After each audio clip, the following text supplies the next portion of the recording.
syempre, ng original Encantadia at ni Danaya, na parang, alam mo yun, curious din talaga sa una ng reaction mo nung si Sanya napili siya as Danaya. Kasi syempre, yung iba, di ba, parang medyo inano siya na, ay, she's new, anong... Pero kung ikaw, what was your, reaction or anong naisip mo? Siyempre, chinek ko muna kung mas sexy sa akin.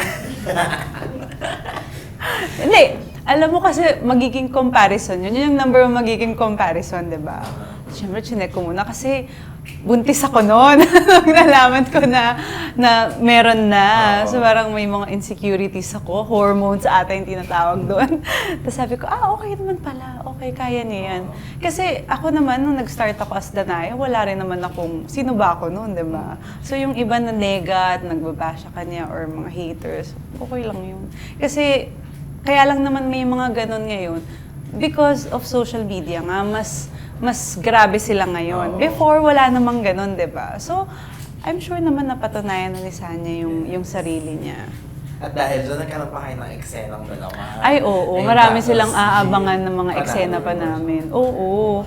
Tuwang-tuwa nga kami nung... Actually, na-appreciate ko siya nung time na magka-eksena kami. Kasi parang tuwang-tuwa siya, kinikilig siya, ganun. Kasi sabi niya, uy, fan mo ko dati. Nung bata pa ako. Sabi ko, grabe ka naman sa bata. Matanda na ako ngayon.